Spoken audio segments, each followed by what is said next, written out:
السلام عليكم ورحمة الله وبركاته.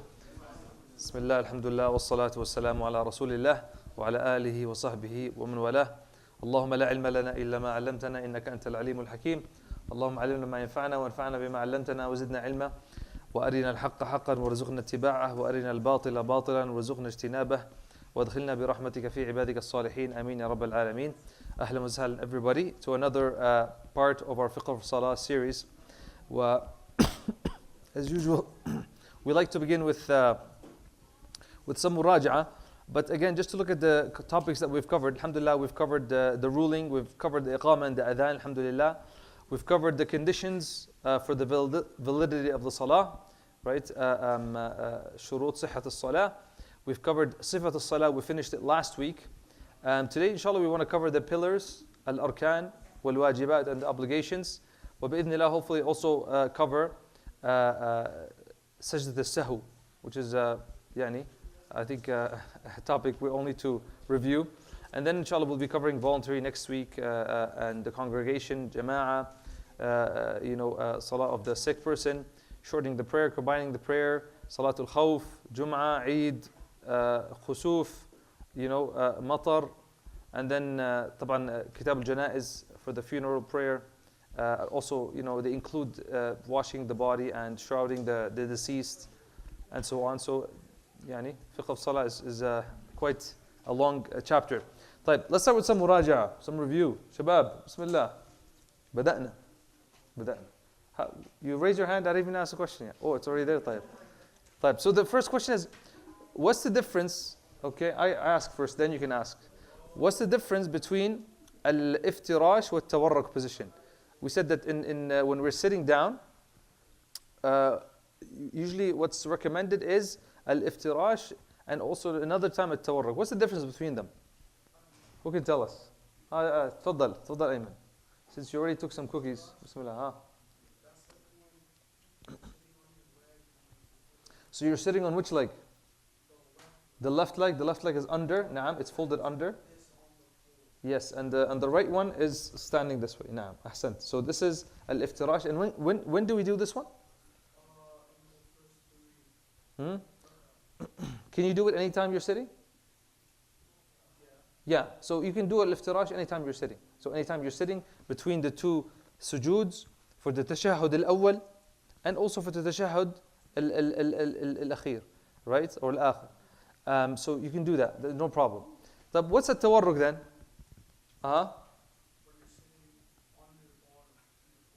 Now, so you're sitting on your bottom, okay, and your left foot, where is it? So it's under your right foot. It's folded under your right foot. It's a bit of an odd position if you've never done it. I showed it last week how it's done. And this is done when? This is between sajdatayn or? This is in the end. Naam. You do this in the end. It's a sunnah. You don't have to do it if it's uncomfortable. And the foot, if you cannot keep it standing, some people have pain in their toes. You can just let it go down. That's fine. When it's tawarruk done, we said that in the end of the salah. The prayer of the woman, is it the same as the man's? Ma ra'yukum? The prayer of the woman. Only the young guys and the other young guys here, mashallah.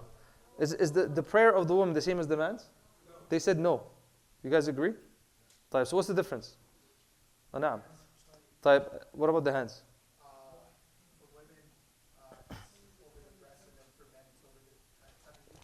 What are the main difference we mentioned last week? ايش؟ What did you say, Salim? Okay, and we said that so in sujood, okay, even like in ruku' sujood, like remember we said the man can kind of spread their hands a bit, right, and their body. For the woman, it's better astar, more I guess covering for her to be closer to the body, right, to sit closer and kind of cover herself to the best of her ability, right? Because sometimes she is praying outside, or there might be some people and others looking. And also we said that Ibn Umar actually he would tell the woman to pray cross-legged, like the way he's sitting. See how he's sitting now? The way you're sitting, yeah. So Ibn Umar would tell them like that, to pray like that. And aslan, if you prayed like that, it would be fine technically. You're not, your salah is not invalid. But it's not the sunnah for the man to sit like that. The sunnah for the man is to sit the way we showed last time. And Imam Ahmad said it's better for the woman to sit like the man, except her legs would be kneeling towards the right, just like the way Afzal is doing, Uncle Afzal is doing. So her feet are like kind of to the right, yani.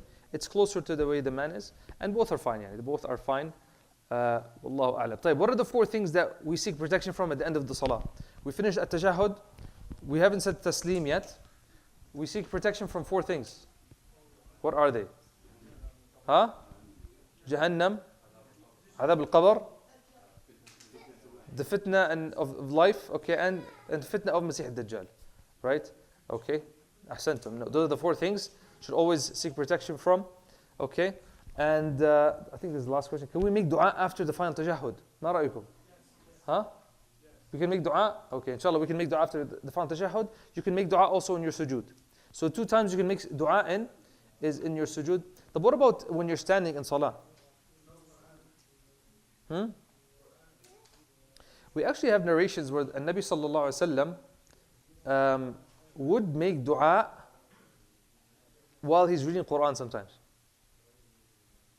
Anybody aware of these narrations? So مثلا he'd be reading an ayah about Jahannam, and he will say مثلا, a dua, may Allah protect us from it, or something like that. And sometimes you hear imams do that as well. Tamam? And some say that's only allowed in the nafil prayers, like Taraweeh, etc. You can do that. مثلا, if you're talking about Jannah or Jahannam, and you ask Allah for Jannah, or you want to ask Allah to protect from Jahannam, هذا جائز inshallah as well. طيب. What are some things that are disliked in salah? We mentioned a couple, like 9 or... تفضل. Kinan. Huh? Quran? What do you mean Quran, man? We need Quran. Movement, yes. So, movement is disliked, and if we do too many movements without an excuse, okay, then your salah is batil. Khalas, your salah is, it doesn't count, and you have to repeat it. Right? What's a good excuse we said for movement? Guys, raise your hand. Naam. Naam. Mental or physical disability. Okay, yeah. طيب.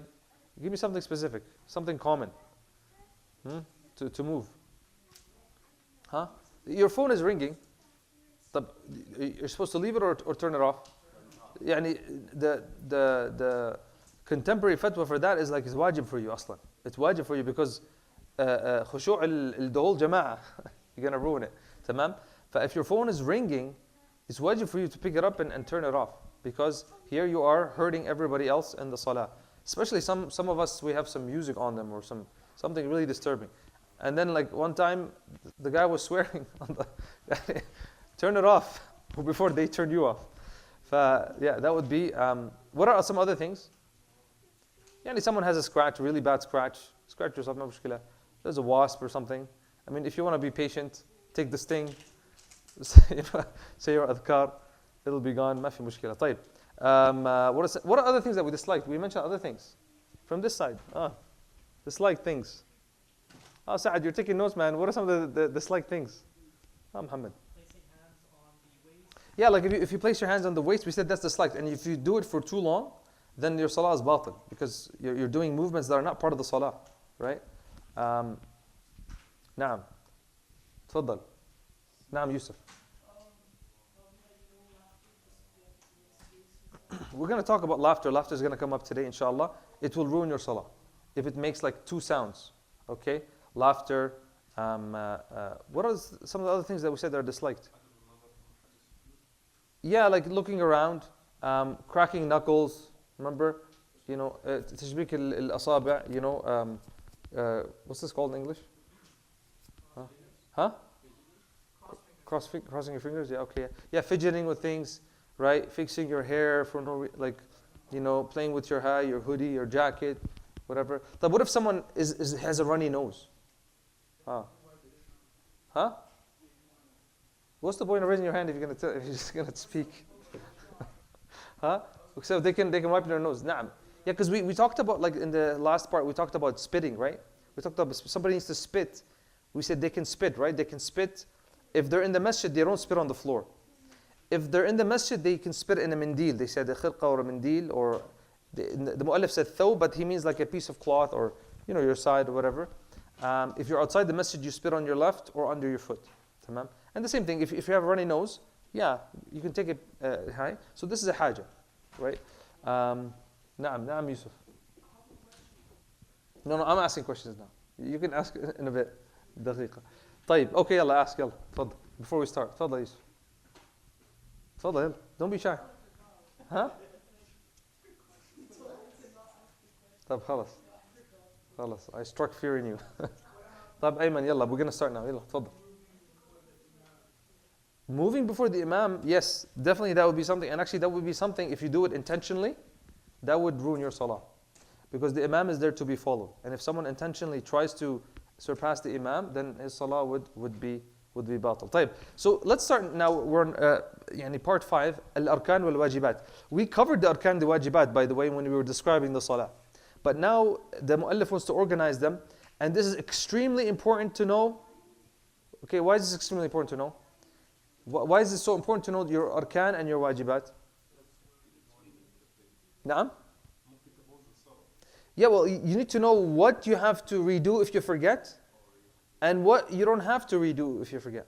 Okay? Because we said the difference between a rukun and a wajib, and this is important, shabab. Okay? A rukun, we said, rukun is something that, okay, if you forget it, if you leave it, okay, you have to come up with it again. So one of the arkan is Fatiha. طيب. If you pray right now, okay, and you forget al-Fatiha, and then you get up the second rak'ah, have you finished a rak'ah? You have not finished a rak'ah, right? So if you forget Fatiha and you go to sujood, okay, before you start your sujood, go back and finish your Fatiha. You have to. A rukun, you have to. So a pillar, you have to make it up. طيب. A wajib, if you forget a wajib, you don't have to make it up. Do you understand? You have to know the difference between them, right? And you have to know it's a sunnah. طب I'm praying, shabab, I'm praying, and I forgot to raise my hand. طيب. Do I have to make that up? Why? طب I didn't say Subhana Rabbi al-Azim 3 times. Is my salah okay? I said it once. That's fine? MashaAllah. There's some faqihs there, mashallah. طيب, let's start. So, we have 14 arkan. 14 arkan. Some of the madhab have less. It's not about, usually it's just the way they put them together. Tamam? But they're all coming from the same hadith. Because there's a long hadith where Nabi ﷺ came and he basically told the person exactly how to pray, do your ruku' and then come up back from your ruku' until you're straight. And so they didn't just come up with this by themselves. This is from the hadith. So al-arkan are how many? 14. Arkan are 14, 14 of the arkan, and al-wajibat will be 8. Okay, 14 and 28 and 8. So that gives us, what's the total? So these are, what's the total? 22, صح? I'm doubting your math. Type 22. So those are the 22 things we have to do in our salah. Otherwise, we have to do sahu.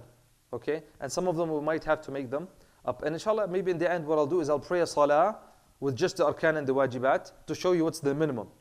Okay? Yani if someone prayed this minimum, the salah would be fine. Okay? Cool? Bismillah. Let's start. So the first one is al-qiyam. Right? Al-qiyam. What's qiyam? Standing. You have to be standing. Actually, let's read. Bismillah. So فصل يقول في أركانها وواجباتها. So he says in its pillars and its wajibat, he says وجملة أركانها 14. وجملة أركانها 14. And the total of its arkan, its pillars, are 14. So he starts al-qiyam wa-tahrima. So al-qiyam is standing, right? Standing. So you have to be standing unless you have an excuse. You have to be standing unless you have an excuse. What would be an excuse for not standing? Injure. Naam. Illness. What if the roof is too low? Yeah, you can't stand. You would hide. Tamam. Even what if the imam is not standing? The follower stands? No, the follower sits as well. Okay. If the imam, mathalan, he's the only one that can lead, and he's injured, okay, and he has a sickness that inshallah will be cured, okay, and he's sitting praying, then we have to sit with him as well. Tamam, we follow the imam in that case. This is a mas'ala that's mentioned. طيب, let's go now to number 2. He says والتحريمة يعني تكبيرة الإحرام. تكبيرة الإحرام. نعم تفضل. Super quick, what if the imam's in a wheelchair, right? Like that. نعم, we pray sitting. يعني we pray sitting with him. يعني we'd follow what he's doing. So تكبيرة الإحرام, is تكبيرة الإحرام raising the hands and saying Allahu Akbar? No. So it's the qawl. So this is a saying. So if someone comes to salah and says, and his hands are down, and says Allahu Akbar, he's entered salah with the niyyah of takbirat al-ihram. Because remember, takbirat, you have takbirat al-ihram that enters you into salah, okay? And then you have the other takbirat we mentioned. Going to ruku', coming from ruku', going to sujood. So these are all takbirat. So saying takbirat al-ihram, this is a qawl. So it's important to notice that. Tamam? طيب, so that's number 2. الثالث يقول الفاتحة. يا سلام. So al-Fatiha is a rukun. Meaning, if you forget your Fatiha, ya Yusuf, if you forget your Fatiha, and you go to sujood, you need to come back up. We're going to talk about that, okay? But if you're in your 4th rak'ah and you remember that you didn't say Fatiha, or you had doubt about your Fatiha, okay? Can you say salam? No, you get up and you pray another one.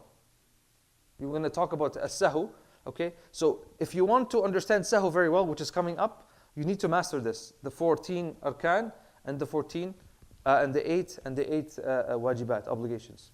Naam. Did you remember your question? تفضل.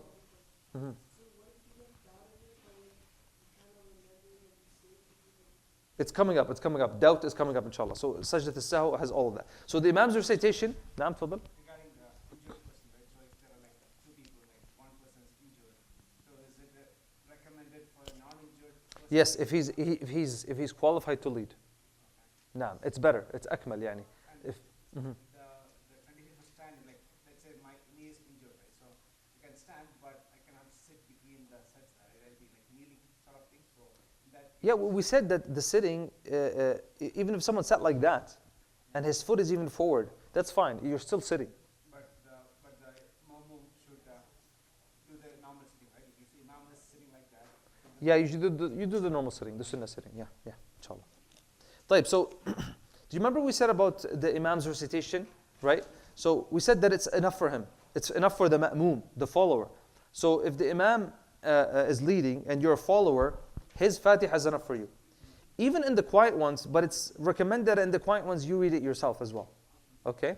So it says here the imam's recitation suffices for the followers, even in silent prayers, but recommended for a follower to recite in silent prayers behind imam.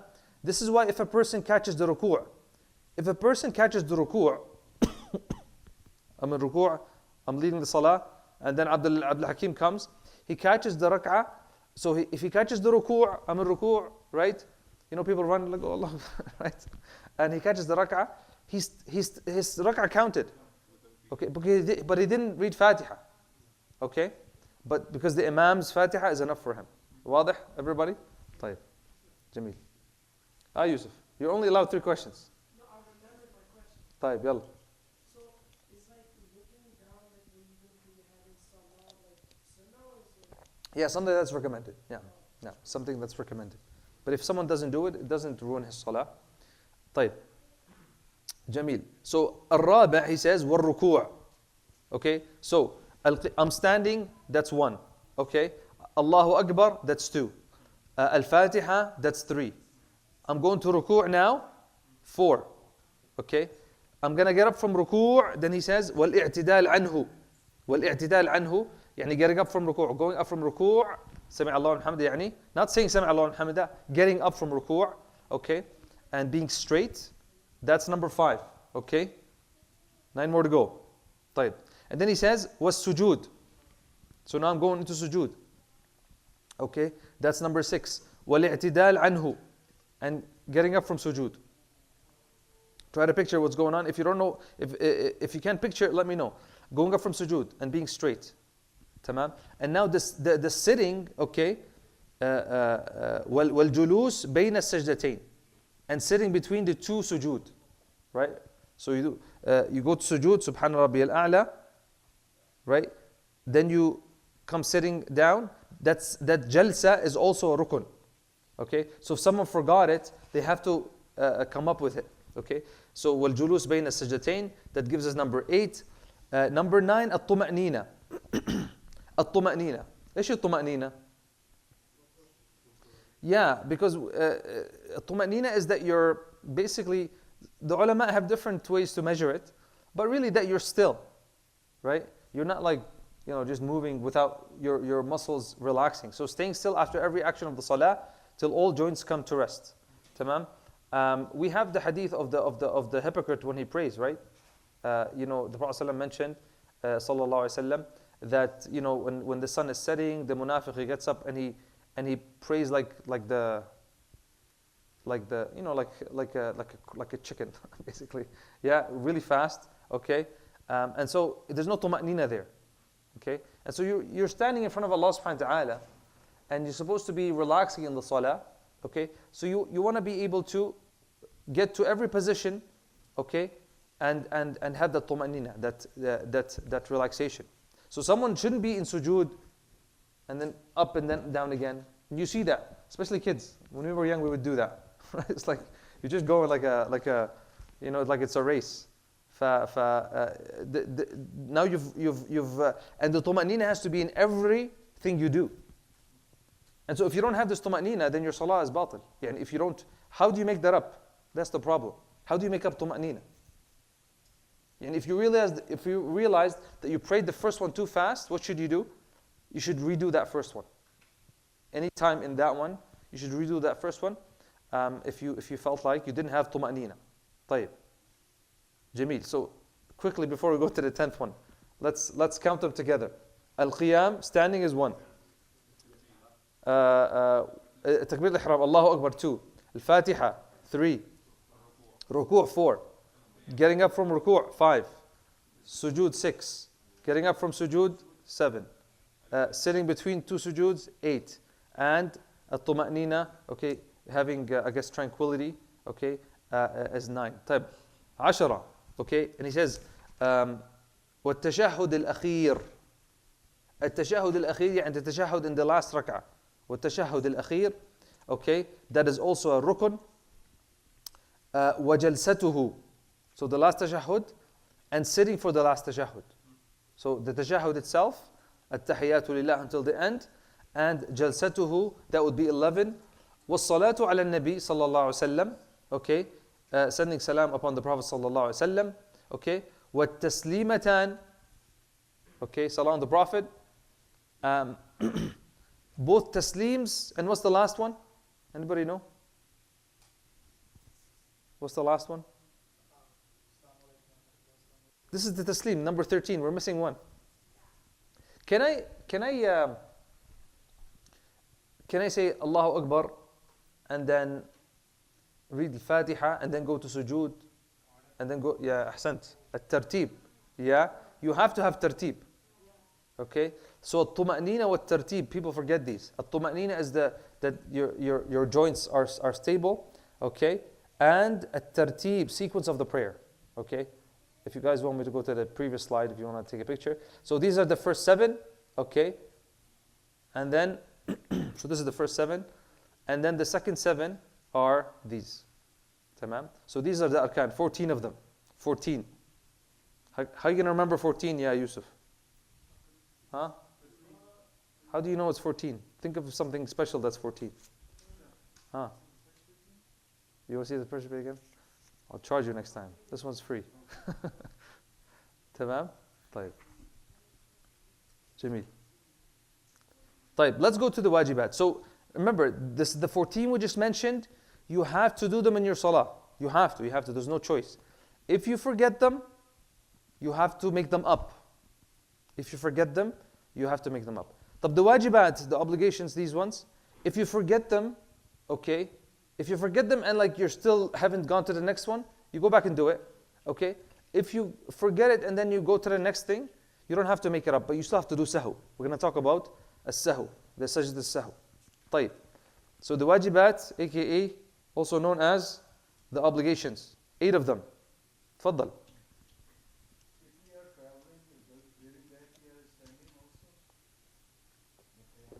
If you're traveling, how? We talked about the plane issue. We said that the plane, Um, a group of the ulama said it's a rukun, it's a rukun. Like the plane, they don't see it as an excuse. Um, Others, they said, well, okay, well, there's two issues. Sometimes it's too short. You can't stand properly. Okay? And also there's, I guess there's no khushu' if someone stands in front of people, etc. And if it's difficult to pray in the, well, technically you shouldn't pray in the entrance. Remember we said it's not, you shouldn't pray in pathways or the exit. They wouldn't allow you aslan to do that. And so then you would be forced, some ulama saw that as an excuse to not do qiyam. As an excuse for not to do qiyam. Wallahu alam. Wallahu alam. And personally, I don't stand when I'm praying. It's just too difficult with the khushu'. I mean, if it's dark and everyone's sleeping, maybe you could get away with it. If you can focus with it. Well, awla if you can pray before you leave or after high. But if you have a long trip, then it's difficult. Now. Good question related to this question. Mhm. So if you are in the winter, it's snowy, you are far from a masjid, and Mhm. you need to pray. At this situation, can you pray in the car? Okay. Is it an excuse? If it's harmful to pray outside, yes. أنت هلا you're in a car, you're driving from some long drive, and you got stuck. Okay. ما في masjid. If you go pray outside and you think it's dangerous, then what other choice do you have? Dangerous for two reasons. If you're stuck in the middle of the road, it's a slippery, cars come by, your life could be at risk, then you would just pray behind your car. I guess that would be it. But then what if it's too cold?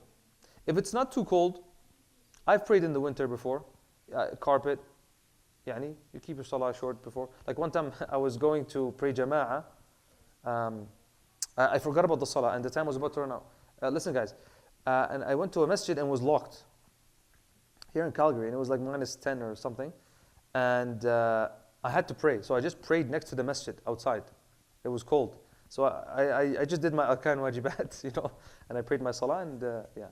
But you could, if you thought it was too cold, -40, -30, and you're in, you think it's harmful, then inshallah there'd be an excuse. مضطر.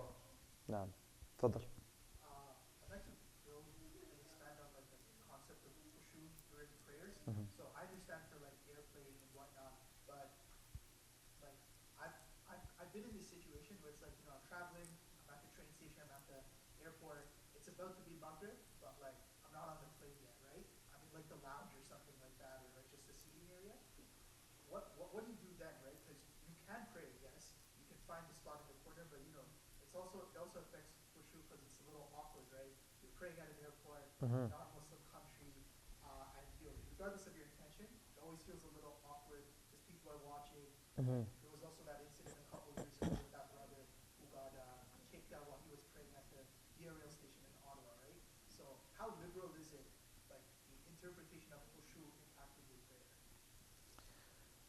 I think it's there's a gray area and there's a red line. There's a difference between khushu' and khajal. فالخجل is you're embarrassed, and so the person has to figure out, am I scared of people, embarrassed of people, or am I really scared for my khushu'? It's a bit of a grayish area, so you really have to ask yourself the question. If you're in that situation, طبعا you should have figured it out before, number one. Number two, is you would ask someone, is there a prayer space? Usually there is a prayer space. Usually the airports are huge. They have a lot of dead areas. You can go and pray in the corner. But khushu' is important. You shouldn't pray in the path of someone. You shouldn't pray where there's just people walking around in front of you, مثلا. You should always find a place, wherever you are. That's the general thing. If you're in the TELUS Science Center, you go up somewhere quiet and you pray. If you're in wherever, in the zoo, don't pray next to the alligators or something. Pray somewhere quiet where there's not many people walking on the side. There's always usually a place that's high.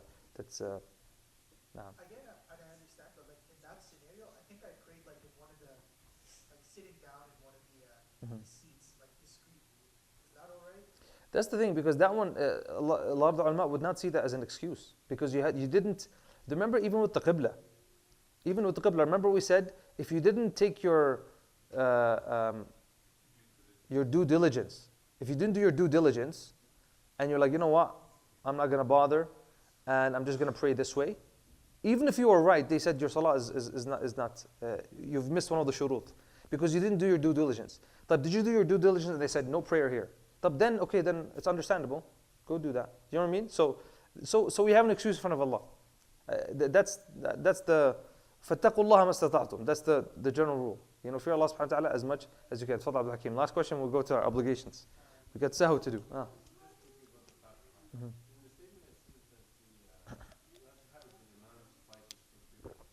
Naam. Yeah, that's what we were saying last time. It's because the Imam was put there for you to follow him. Tamam? And so it just wouldn't make sense. I know some of the ulama, and we respect that opinion, that they said you try to get it in, or you repeat after them, or the Imam needs to like give you like a 20 seconds so you can do like a Roadrunner Fatiha, you know. But it just, Allah alam, it doesn't seem something that the Sharia would want you to. The whole point of the Quran is you read it and you understand it. It's not something to just repeat for no reason. So it would make sense. And if the Imam suffices, khalas, yakfik, yani, that the Imam suffices you. In the quiet ones, you should do it. Because what else are you going to do? He's going to sit there and when he's quiet in the third rak'ah, you do your Fatiha. Yeah. But if you didn't, you'd be fine. Mm-hmm. But when you think about the making jahar is sunnah, right? Naam. And then the Fatiha is farad or rukn. Mm-hmm. So in this case, when you do it, it's like You're saying reading out loud is sunnah. طيب. والفاتحة. Fatiha is rukn, right? نعم. The reading out loud is sunnah for the imam or the single person. Right? And reading the Fatiha is rukun for the imam and the single, not the follower. That's what the whole point is here. Yeah, so even for the silent one, if we can do it, that's fine, right? It should be fine, yeah. But you should do it, because what are you going to do? You're going to stand there? You should do it, yani. I think it just, even logically, it would make sense. Logically, it would make sense. The imam is reading Fatiha, you should follow his Fatiha, right? And when he's not reading Fatiha, you read your own Fatiha. I think it logically makes sense. I think so, يعني. والله أعلم. طيب, let's go to the wajibat. 8 of them. Bismillah. 8 أزواج. طيب. So all of the takbirs, other than let's read what the mu'allif says. والتكبير طيب وواجباتها 8. And its wajibat, its obligations are 8. نعم. جميل. So first one he says والتكبير غير التحريم. Okay? The takbirat other than the tahrim. Okay? So the takbir al-ihram is the one you enter salah with. All the other takbirat are what? Are wajib. This happens a lot. You be in salah and you go to sujood without saying takbir. Like, did I say takbir? So you just missed the wajib there. Okay? طيب. Do you have to make it up? If you kind of remembered at the spot, you say the takbir. If you didn't, you would have to pray sahu. You don't have to make it up. That's the important thing about knowing the difference between arkan and wajibat. So all the takbirs, other than the takbir al-ihram, they mention an exception. If he's catching the prayer late, then the takbir al-ihram is what he will say, and the next one will be sunnah to catch the position of the imam. Does that make sense? يعني you come and the imam's in ruku'. Okay? If you want to enter salah, you can say Allahu Akbar with the intention of takbir al-ihram, and you go to sujood. You don't have to say the second takbirah, because sometimes people will come Allahu Akbar, Allahu Akbar. It's fine. You can say Allahu Akbar and go straight to ruku', and the second one would be recommended, but that takbirah would be fine. This is the exception that they're mentioning here. Does that make sense? واضح? نعم يا أيمن.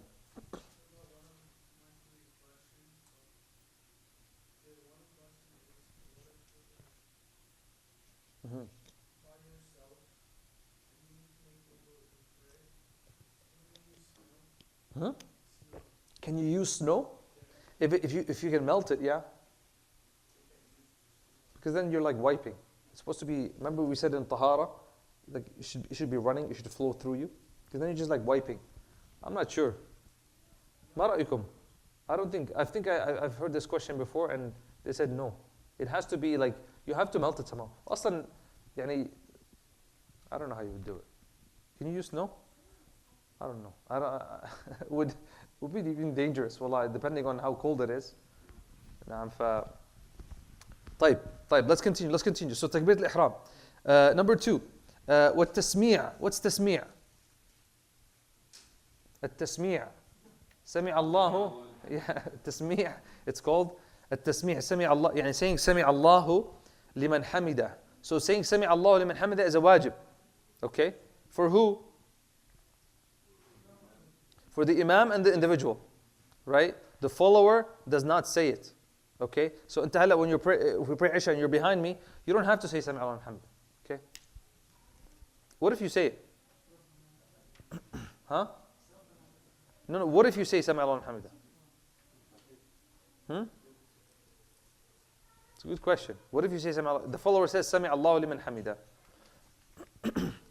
I mean, he can't pray sahw for himself. That's a good question. Does it ruin his salah? Wallahu alam, no. Yeah?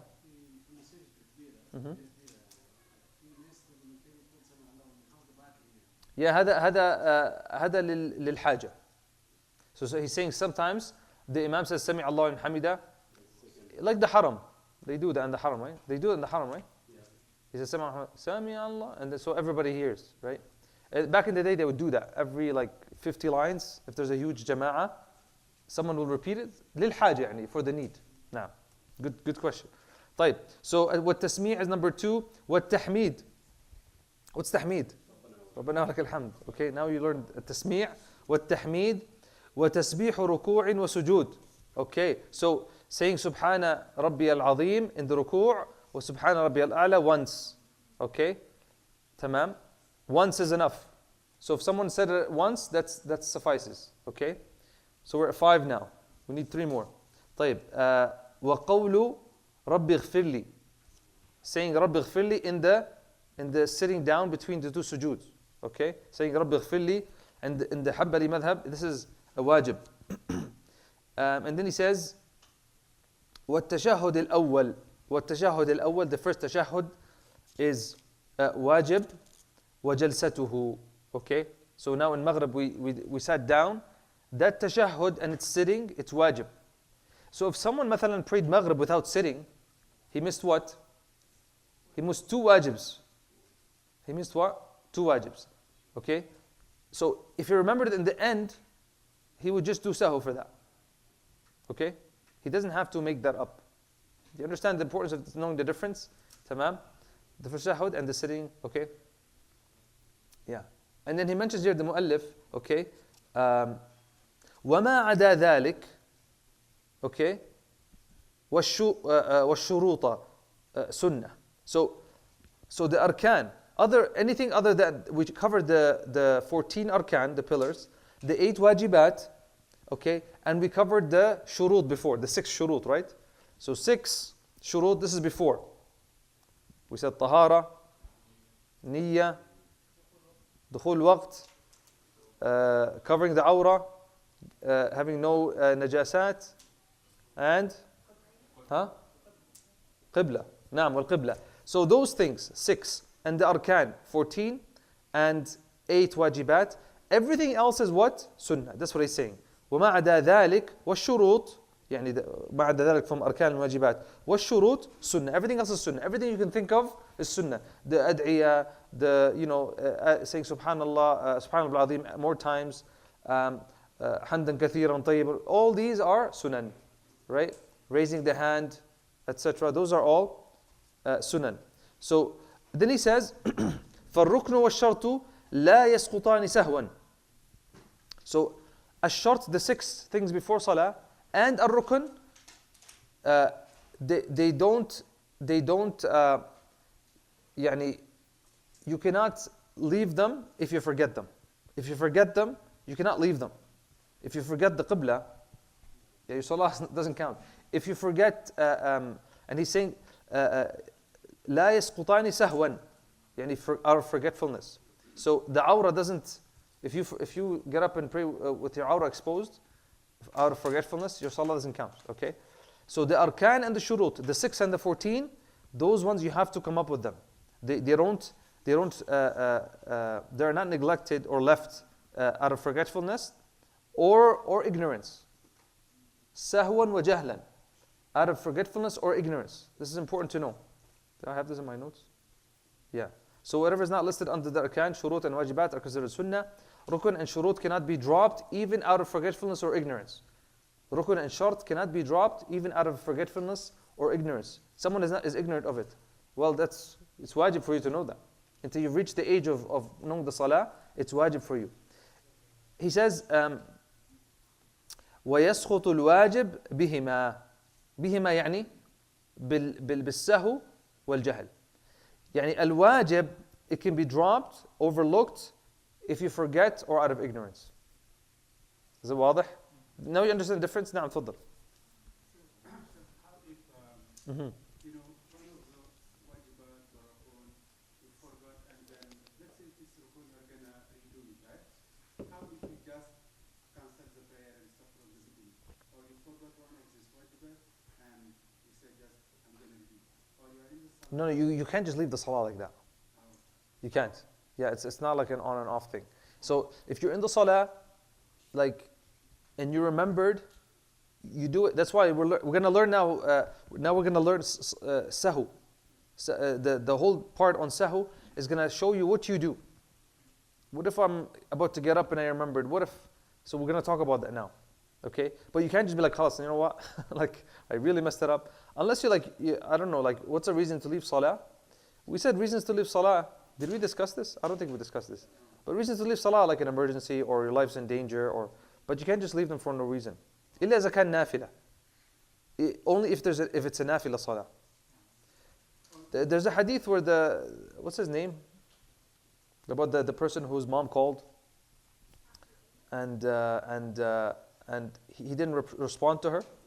And the ulama, they use as dalil to show you the difference between a abid and a alim. A abid as a worshipper and a alim as someone who has knowledge. Because what happened is that it mentions that his mom called him and she really needed him. And he was praying nafil. Anyone heard this before? He was praying nafil. His mom was really upset. And she made dua against him. Right? And then something about a prostitute, something about that. And then it happened to him. And they tell you this is, had he known that a nafil you can break it, okay, it's a voluntary prayer, you can break it, and listening to your mom is a wajib, right? So this is the power of knowledge. Now, so we said, so let me just quickly review. So here, so al-shurut, conditions before the salah, okay, and the arkan, the 14 in the salah, the 14 pillars, those ones cannot be overlooked. If you forget them, you have to come up with them. The wajibat, okay, so the first, the shurut and the arkan, the 6 and the 14, okay, those cannot be overlooked for forgetfulness or ignorance. Type. The 8 wajibat, okay, they can for forgetfulness or ignorance, but you have to pray sahw if you remember them. Tamam? Cool.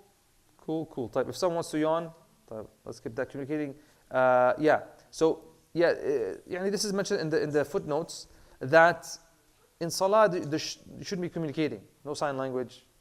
You know, the only thing that you can do is what, which comes from the sunnah. If someone tries to, طبعا the clapping, we said that.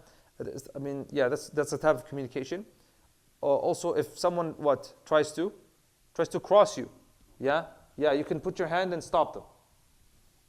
Right? SubhanAllah, I didn't know about this hadith back maybe 15 years ago, 20, and I was in Akram Jum'ah when they just bought it, and I walked in front of someone and he stopped me. And I tried to walk again, he tried to stop me. And like I felt like he was going to hit me. So I just like walked around. Then I read the hadith. You guys know the hadith? It says, if he doesn't want to stop, he's a shaitan. I was like, subhanAllah. Astaghfirullah. طيب. And then the sutra. طبعا the sutra, what's the sutra? Sutra is something that is recommended to have in front of the imam or the individual. The imam or individual. Something that is there should be some mention like measurements. There's no real evidence about measurements, but it should be something that's there in front of you. Okay. Does it have to be a specific size? No. But if the imam has one, the imam has the whole wall there, so everybody's fine. If someone walks there, it's fine. For an individual, people ask, what's the sutra? Like how far can you walk? Because some people, was it you, Muhammad, that asked me? Yeah, you asked me. If someone's praying here, the whole front is sutra? No. It's just enough for him to pray. From blue line to blue line, مثلا. You can walk in front of him. That should be fine, inshallah. The length of his sajda, that should be fine. Wallahu ta'alam. Otherwise, you'll never be able to leave the masjid. Like in Riyadh, where I was, even most of the places in Saudi Arabia, مثلا, I don't know, other masajid, they have a pathway and they leave the sides open. So in big masajid, if you're done, you don't have to wait for everybody in the back to finish. You can kind of walk around. But some of the old masajid, okay, like in the kind of older neighborhoods, there's no pathway. So everybody has to wait for the guys who came late and they're praying there, so you have to wait for them and everyone's standing. And it happens in Jum'ah sometimes. طيب, Salatul Sahu. Bismillah. Oh my God, it took us a while to get there now. Because sometimes people come late, and they finish, the imam finish. So is the sutra of the imam still there for him, or he has? If he's a ma'moom, yes, it should be fine. Al-ma'moom, now that he's completing his salah. Good question. What do you guys think? The imam was praying, someone came for the last rak'ah, the imam said salam, the guy got up to finish. What's his sutra now? The imam? Wallahu alam, it doesn't look like it's the imam, because the imam's going to leave, khalas. If you got something, leave. Yeah, he has his sutra is his own sutra now. Wallahu alam. So his sutra was with the imam. Yeah, he prayed jama'ah, but the imam left now.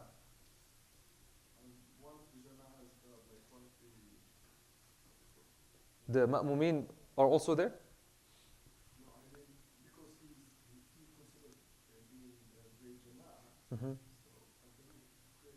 But the imam is going to salam and leave. So what's his sutra now? Wallahu alam, it looks like it's his own. I need to confirm it, but it looks like it's his own. Wallahu alam. طيب, so the next part is sajda sahu, okay, or sujud sahu. Sujud is sujud, right? Sujud. So sujud sahu, what's sahu? Okay, we have in Surah Al-Ma'un, الَّذِينَ هُمْ عَنْ صَلَاتِهِمْ سَاهُونَ, right? And actually they talk about السَّهُ فِي وَالسَّهُ عَنْ. They say السَّهُ عَنْ شيء, عن something, is what's madhmoom, what's bad. Okay? So السَّهُ عَنْ الصَّلَاة مثلا. الَّذِينَ هُمْ عَنْ صَلَاتِهِمْ سَاهُونَ. So السَّهُ عن something, the people who are like negligent of the salah, knowingly, you're knowingly negligent. Yeah, and you're knowingly watching the football game, and you know it's salah, and you're like, this is sahun. الَّذِينَ هُمْ عَنْ صَلَاتِهِمْ سَاهُونَ. So this is waylun for them. So this is very dangerous for someone to do that. فَوَيْلُ الْمُصَلِّينَ الَّذِينَ هُمْ عَنْ صَلَاتِهِمْ سَاهُونَ, right? But السَّهُ here, السَّهُ فِي الصَّلَاة, is to pray, basically, is to do these sajdatain, okay, if you forget. طيب. If you forget or what? Three things. So let's start. Bismillah. When is it done? It is allowed. Let's read what the mu'allif says. Bismillah. So he says, فَصْلٌ فِي سُجُودِ السَّهُ. Okay. يُشْرَعُ, it's done in the Sharia, okay. It's permitted in the Sharia. يُشْرَعُ سُجُودُ السَّهْوِ لِزِيَادَةٍ, number one, وَنَقْصٍ وَشَكٍّ. خلاص. So it's allowed in the following situations. Ziyada, you increase something in salah. You're praying Maghrib and you end up doing Maghrib 4. So this is ziyada. So you have to do sajdat sahu. Okay? طيب. Decreasing in salah. Okay? You prayed the Isha as 3. So now you've decreased. Okay? So you have to do sahu. طيب. But I'm going to explain something so you don't get confused. And then a shak. You're doubtful. This happens all the time. You're in your third rak'ah, or you don't know. You just got up and you're like, oh, am I in my third or fourth? Third or fourth? You're not sure. Okay? And so here you have shak. We're going to talk about shak in the end. But shak you have to go with the least. Why? Because if you're doubtful if it's 3 or 4, which one is certain? 3 is certain. 4 is doubtful. So you go to 3 and then you add of high. It could have been the 5th one now for Isha مثلا, but that's not your responsibility, and then you pray sahu. Okay? Decreasing in salah. What about it? So yeah, so in decrease of salah, what's the example of decrease in salah? Is that مثلا no, the shak is different than decrease. Decrease is like مثلا انت you said taslim, and then the brothers behind like, yeah, Sheikh, you just prayed 3 in dhuhr. Okay? And we're going to talk about, in that case, you will do your taslim after. That's naqs. What else could be naqs? يعني you're in your tashahhud, and you're like, oh my God, I definitely, 100% sure, prayed 3 for Isha. So now you would get up and pray another one, and then you would do sahu. Make sense, everyone? Okay, so that's naqs. طيب.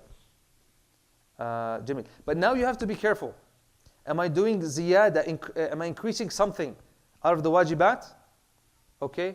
Or am I increasing something or decreasing something from the arkan? It makes a difference, right? Why? Because for both of them you will do sahu, but for the arkan you will make them up.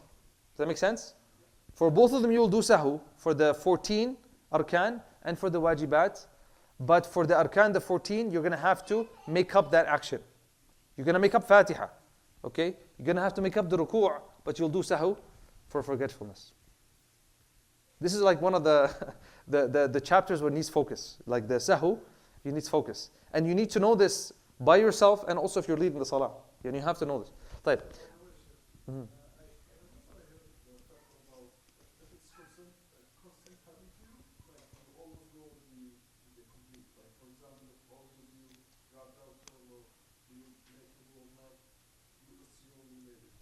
لا الوسوسة في الوضوء, that's different. وسوسة الشيطان, yeah, يعني وسوسة الشيطان وسلس البول and all those things, وسلس الريح and the waswasa, and women, يعني she has waswasa, did I leak or did I not? Yeah, those are things, if you feel like it's waswasa from the shaitan, okay, then you do your wudu and you pray. Okay. Salah, yeah, if you have waswasa in salah, waswasa in salah, you know, then yeah, يعني it really depends on case by case. I know what you're talking about. Okay?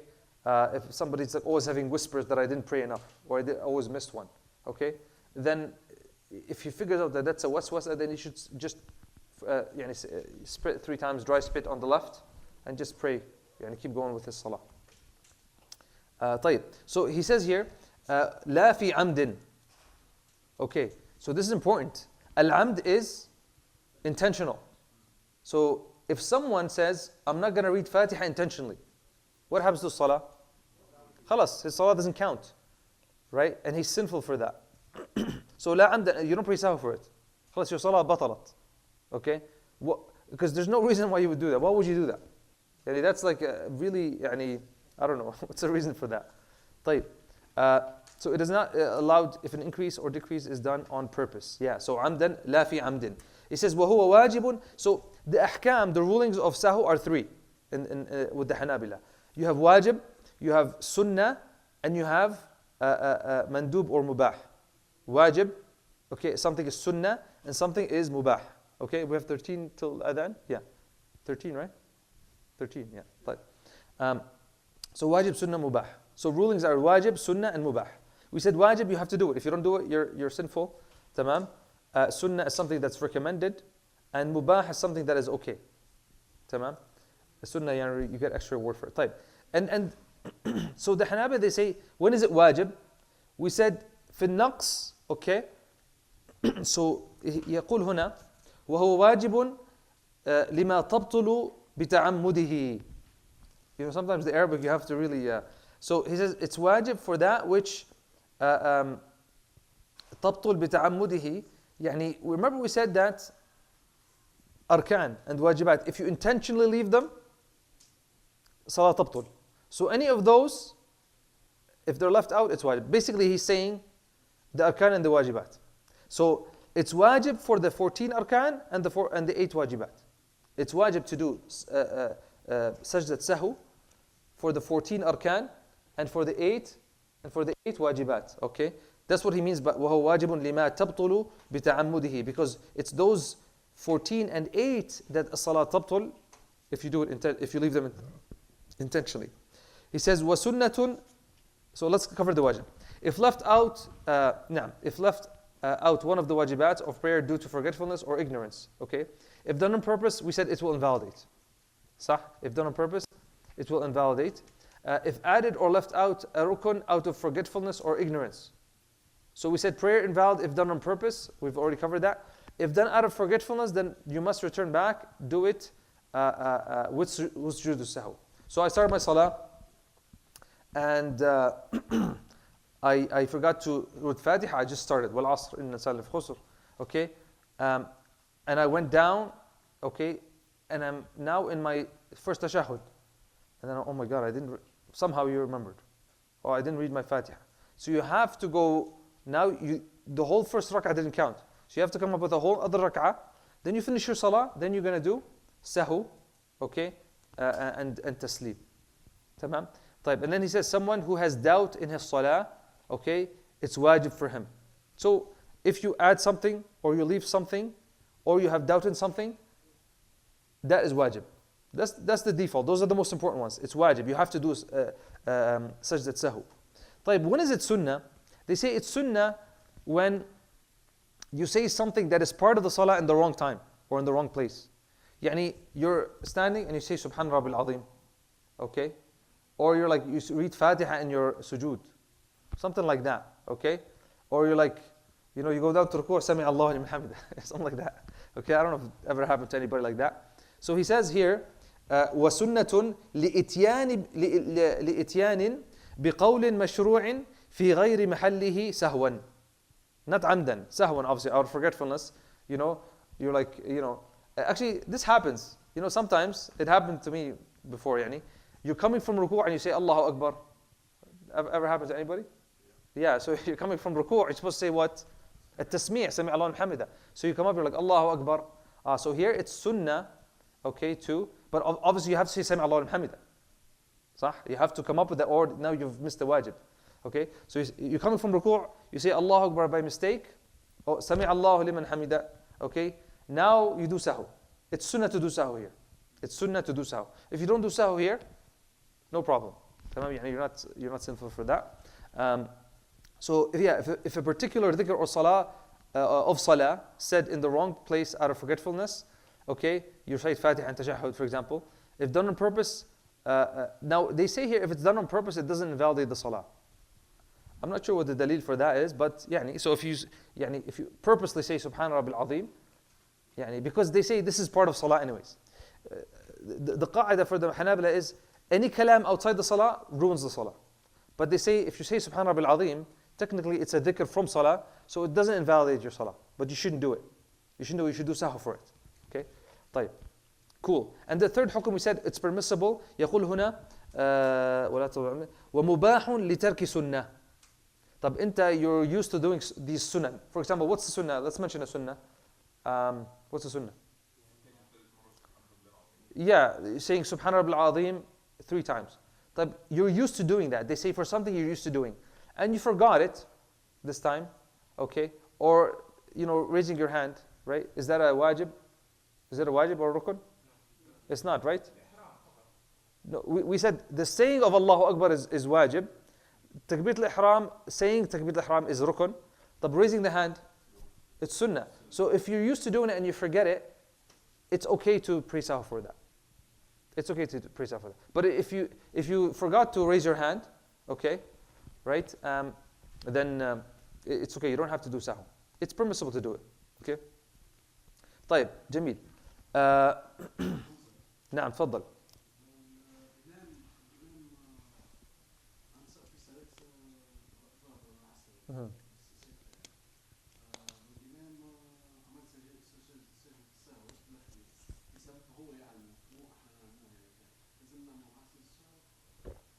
If the imam does sajda sahu,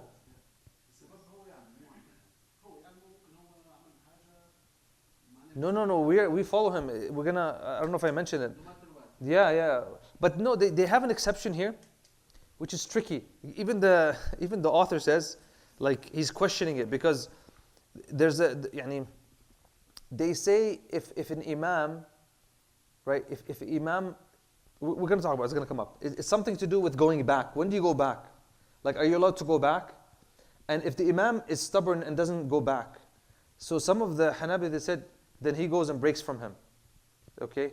Because the imam is not doing the salah properly. We're going to talk about it, inshallah. We're going to talk about it. Like, question, and this is, one time we were praying in Masjid Salam, a few years back, and I think it was Arif who was leading the salah, and we're praying Taraweeh, right? And I think he prayed a third one, or something like that. He prayed like a third one. And then he didn't pray, he says taslim. And then somebody in the back said, hey, Sheikh, you did pray 3, and then subhanallah, and then it was just a big confusion. Are we allowed to do, sahu is done before salam or after salam? So what do you guys think? Is sahu, sajdat sahu, yani sajdatain sahu, do we do them before we do salamu alaikum, salamu alaikum? Yani you're in salah and you remembered, okay, and you know, you remembered that you forgot a wajib. طيب, you're about to do taslim. Do you do your 2 sajdas sahu, then taslim, or do you taslim and then sajda sahu? Huh? What do you say? Huh? Taslim first. Okay, taslim first. Now? So look, the Hanabila say it's flexible. Both are fine. They say the only situation where it's recommended to do it after taslim is if you come with something, if you finish short. Yani you pray Maghrib 2 and you did taslim. Why? Because we have a hadith. I think hadith Dhul Yadayn. Specifically, that's what happened, and they told the Prophet ﷺ, O Prophet of Allah, you missed a rak'ah, I think, or 2 rak'ahs. And so he got up with them, they got up with him, and then he did taslim and then sajdatain after taslim. Does that make sense? Okay? Yes. Naam. He continued the salah, right? And so, مثلا, he prayed dhuhr 2. Okay? So the imam, if he did taslim, and everybody's like, subhanAllah, Shaykh, you only prayed 2. So the imam would get up, he would pray the 2, taslim, and then sajdatain sahu. Okay? That's the only one they say that you should follow the Prophet ﷺ because he did that. Other than that, they say that it's flexible. It's flexible. Tamam? Now.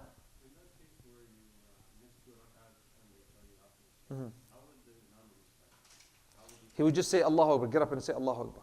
And that's what happened in the hadith. If you read the hadith, maybe I should have brought it with me. Yeah, you just get up and you do it. Now we're going to talk about how long are you allowed to like wait. What if you're like, you're on deer foot and you're like, oh my God, does it break the salah? We'll talk about it inshallah. طيب, how's it done? يقول هنا, okay, بسم الله, سجد السهو. طيب, ومحله قبل السلام ندبا. ندبا يعني مندوب, يعني it's okay, يعني to do it قبل السلام ندبا إلا, okay, إذا سلم عن نقص, like I mentioned, if he says salam from something he missed, okay, عن نقص ركعة فأكثر فبعده ندبا. So even that, it's nadb, يعني it's not like something that you have to do. So you can do it before or after.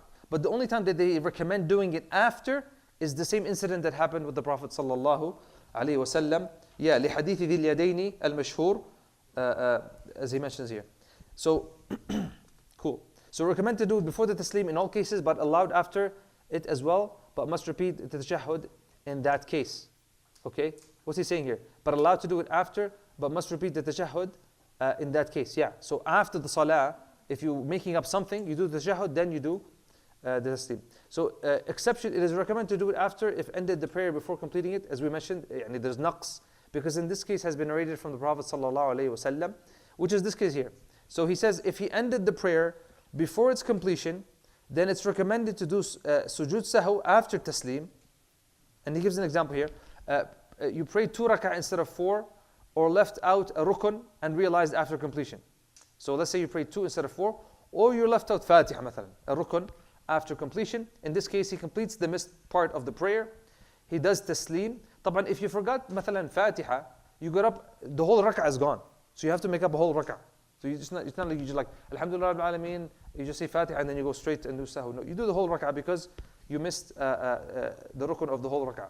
So it does sujood sahu, then does tashahhud again, okay, and then ends the prayer.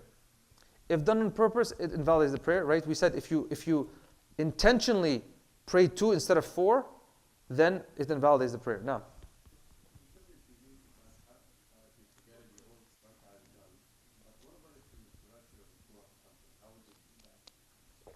if you forgot your ruku', you do the whole rak'ah again. Because the whole rak'ah doesn't count. When I say rak'ah, I mean the whole unit. Yeah. So any rukun that's missed in a rak'ah, in a one unit, you have to redo the whole rak'ah. واضح? If you forgot a sujood in a whole unit, you redo it. Okay? The whole unit. Al-wajibat, no. Remember wajibat we said? We're going to say, if he's gone to the next wajib, then sahu is enough. That's the important thing about knowing the rukun and the wajib, right? طيب. Let me just finish. So it says, if done out of forgetfulness, okay? طيب. If done out of forgetfulness. 36. Do you guys have it in you to go another 10 minutes or should we stop? Huh? To go another, okay. With the shabab. The older guys are like, khalas, if the young one said it, we cannot look bad in front of them. طيب. Let's do it. So he says here, وَإِن سَلَّمَ قَبْلَ إِتْمَامِهَا عَمْدًا بَطَلَتْ. We said that. If he says taslim before it finishes, عَمْدًا, intentionally. So like he's praying a short, he prayed 2 instead of 4, okay, and he didn't get up. عَمْدًا, يعني he does taslim, and he doesn't make it up عَمْدًا, then the salah is gone. وَسَهْوًا, okay, فَإِن ذَكَرَ قَرِيبًا أَتَمَّهَا وَإِن أَحْدَ. Okay, so now he's talking about if you remembered it قريبا. So let's say now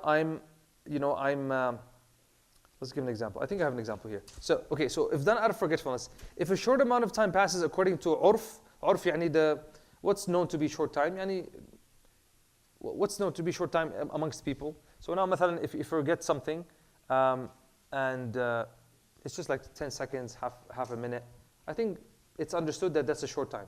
But if مثلا he starts chatting and he checks his phone, that would be too long, right? So if a short amount of time passes according to urf, يعني to the customs of community, then he completes the prayer, okay? Plus sujood sahu in the manner discussed above. If a long time passes by according to urf of community, then he must redo the prayer without sujood as-sahu. So here we're talking about يعني if he ends the salah, okay, if he ends the salah and he's missing something, we said he gets up, he remembers he gets up. But if time passes, he's going to redo the whole salah. Until you went home, or you prayed dhuhr, and now you're like, you're sitting with your wife having a tea, and you're like, oh my God, 100% I did not pray 4 for dhuhr. Okay? Khalas, now go pray your dhuhr again. Because you remember you missed a rukun. But let's say you're like, oh my God, 100%, I didn't, what's a wajib? I didn't say Subhan Rabbil Azim 3 times. Okay? Sorry, I didn't say that once, مثلا. Okay? Then khalas, then your salah is fine. Okay? You forgot the sahu. يعني, is there a sahu for forgetting sahu? It doesn't exist, right? يعني معفو عنه, inshallah. طيب. Jamil. What invalidates the prayer? So, he mentions here, okay? Let me read this one here. Yeah. فإن ذكر قريبا أتمها وإن أحدث okay أو قهقها بطلت كفعلهما في صلبها. So now he starts talking about if he does these things like blows out air, okay, or he starts crying, not out of fear of Allah, for something else. He starts crying about a movie he just watched, or somebody died in his family, or I don't know, he's just being emotional, okay, or it just starts making sound like just sounds for no reason, okay. And he says, and he does يعني 2 sounds, okay. He says وإن نفخ أو انتحب يعني starts crying لا من خشية الله أو تنحنح, sorry, that's the one that's crying. انتحب يعني starts making sound بلا حاجة فبان حرفان, then 2 letters are made, 2 sounds are made. without an excuse, then batalat. The salah is gone. So مثلا, someone has a, يعني, I do it a lot because I have a bad throat. There's an excuse to clear your throat or something. That's fine, you have an excuse. So remember, if you have an excuse, then it's fine. Even if it's more than two, it's a sound, يعني. It's a whole sound. But if you don't have an excuse, and it's less than two sounds, يعني two حرفان يعني, two letters, then it's still fine. But if you don't have an excuse and you make some loud sounds for no reason, and you start crying not out of fear of Allah, crying out of fear of Allah is fine. And someone starts crying in salah, no problem. But if someone's just crying like someone passed away, or he's just sad, or he's thinking about something sad, okay, I failed my my test, or I didn't get a job, okay, then that would break his salah. And he starts crying, and oh my God, he would break his salah. Or he starts making sounds. You can do qiyas on all of them, analogy on all of them. Then that would break his salah. I think, did you ask a question, Ayman, about that? About making sounds? I think somebody asked a question. Naam, so clearing your throat, coughing for no reason. طيب. طيب. And then he says, جميل. Yeah, ومن ترك ركنا غير التحريم فذكره بعد شروعه. This is the most important part. Because now we're going to talk about how do you deal with it during salah. So he says, ومن ترك ركنا غير التحريم. If he leaves a rukn from the 14, other than the tahrima. Why he says other than the tahrima? Why other than tahrima? Because aslan, if you didn't say tahrima, you hadn't started the salah. You didn't even start salah yet. Okay? Yani if you haven't said Allahu Akbar, tahrim, takbirat al-ihram, did you start salah yet, ya Yusuf? If you didn't say Allahu Akbar, did you start salah yet? If you just go in and say Alhamdulillah Rabbil Alameen, you haven't started salah aslan. You're just reading recitation. Good for you. Okay? طيب. So ومن ترك ركنا غير التحريم, other than التحريم, okay, فذكره بعد شروعه في قراءة ركعة أخرى بطلت المتروك, okay, منها وصارت التي شرع فيها قراءتها مكانها. Let's explain what that means. He says if someone leaves a rukun, okay, other than the takbirat al-ihram, so 13 of those, okay, فذكره بعد شروعه, okay, then he remembers it after, like he goes to another one, في قراءة ركعة أخرى, okay, so he gets up for the second rak'ah, and he remembered, مثلا he forgot, I don't know, one of the arkan, the Fatiha, okay, بعد شروع في قراءة ركعة أخرى بطلت المتروك منها وصارت التي شرع فيها قراءتها مكانها. So he's saying if he forgot, now the one he's in becomes his first one. يعني if he forgot something in the first one, and now he started the first one, okay, he started reading it, and he remembered now I forgot something in the first one, now the second one becomes his first, because now khalas, it's a rukun. Remember rukun, you have to make it up. You have to make it up. So he says if someone leaves a rukun other than the tahrima, then he remembers it. If you remember in the second rak'ah, example, if someone remembers in the second rak'ah that he left ruku' in the previous rak'ah, your second rak'ah becomes first. Khalas, now you're started in the second one becomes actually your first. And then you still have to do what? Sujood sahu. You still have to do sujood sahu. Cool? طيب. So now he says, نعم. وقبله يعود فيأتي به وبما بعده وبعد سلام فكترك ركعة. What's he saying? If you remember in the same rak'ah, example, you realize in sujood that you missed ruku'. You started salah now. You go into sujood and you remembered you forgot ruku'. Okay? So what's he saying here? You immediately go back to the missed ruku' and continue from there. I started salah, you know, ولا الضالين قل هو الله أحد الله الصمد. Okay, I finished high, and then I go straight to sujood. You're somewhere else. You start, and then you realize in sujood I didn't do ruku'. What do? Get up to ruku', okay, and then you do ruku', سمع الله لمن حمده, and then you go back to sujood. At the end, what are you going to do? Sahu. Cool. This is for rukun, because the rukun you have to make it up. And then he says, if you remember after taslim. So the first scenario was in salah. After taslim, I finished. If it's a short gap, we said, then you just repeat one rak'ah. You missed مثلا ruku'. You make up the whole rak'ah. طيب. And you still do sahu. We said this is the case where you do sahu after, right? But if tashahhud. But if a long time passes, okay, then you have to do your whole salah again, because you missed the whole You missed the whole rak'ah in this case. You missed the whole rak'ah in this case. He then talks about like وحرم وبطلت إن شرع في القراءة لا إن نسي أو جهل. طيب, if you start the qira'ah in the second rak'ah, he says haruma, it's haram to go back. Okay? Yani if now you prayed your first rak'ah, you got up and you start Alhamdulillah Rabbil Alameen, and you remembered you didn't do a ruku'. He says it's haram to go back. Khalas, now you're in your second one. Sorry, you're in your second one, but it's going to count as your first one. Khalas, you cannot go back and make it up. Remember, because we said you could go back and make it up if you remember before you start the second one. Tamam? But now he says, وحرم وبطلت إن شرع في القراءة لا إن نسي أو جهل. Not if he forgets or he's ignorant. ويتبع مأموم, and the Imam follows. Someone asked me about the Imam, and the Imam follows. ويجب السجود لذلك مطلقا. We're almost done. If you add an extra rak'ah and then remember, okay, then go immediately to tashahhud and end the prayer with sujood sahu before the taslim. We talked about, so this is ziyada. Okay, if you add an extra rak'ah and then remember, go immediately to tashahhud and end the prayer with the sujood sahu before the taslim. Every movement to correct a particular aspect of the prayer requires one to say takbir as well. Every movement to correct a particular aspect. And we said about correcting. Yani you forgot, you're in sujood, you forgot the ruku'.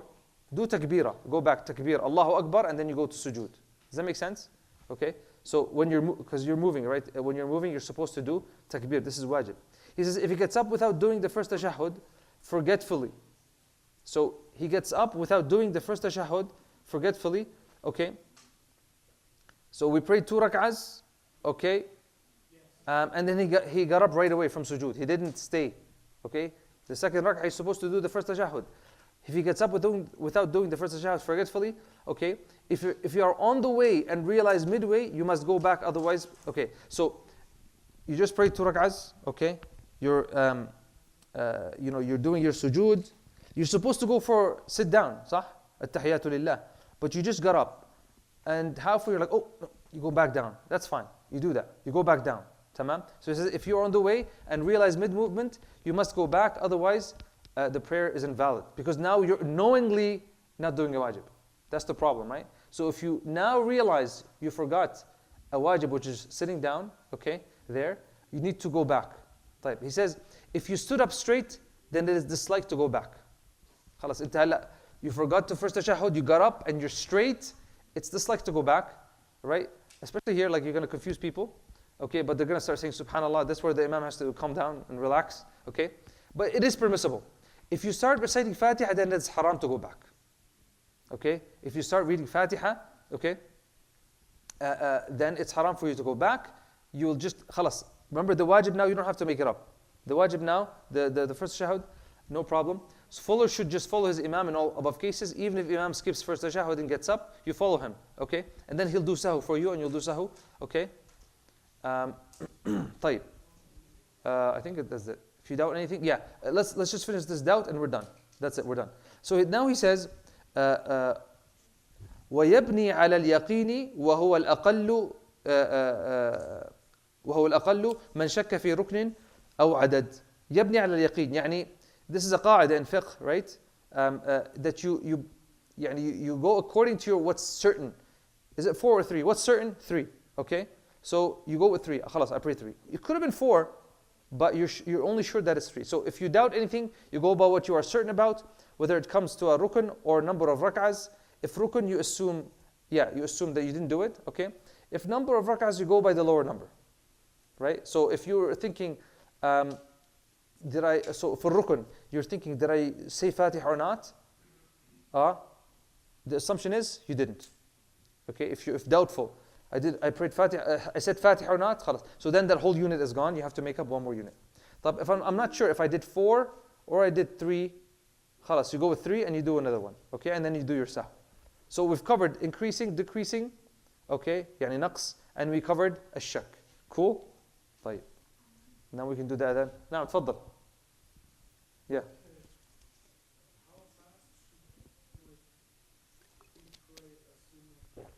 How fast should you pray? There's no, as long as how fast should you pray? You shouldn't pray fast. That's the answer. You shouldn't pray fast unless you need to pray fast. You're in a hurry or something. as long as you fulfill the obligations. Tamam? Is there sahu in nafil prayer? Yes, there is. In nafil prayer as well. And if you're praying a nafil prayer, you've committed to a nafil prayer, you should also do it properly. It has arkan. Tamam? But you should also do your sahu in that one. Now, let's take one more question, then we'll do the adhan. This one?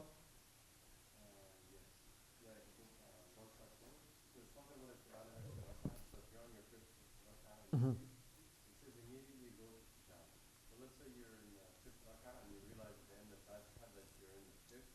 Mm-hmm.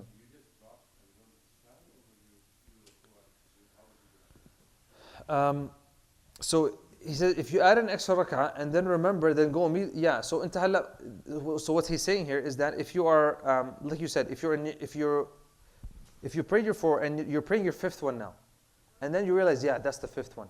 So he's saying you go down to tashahhud. Khalas, there's no need to bring the rest.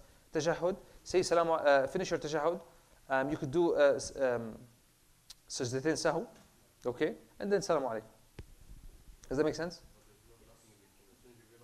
Yeah, go down. Yeah, because now you're adding intentionally.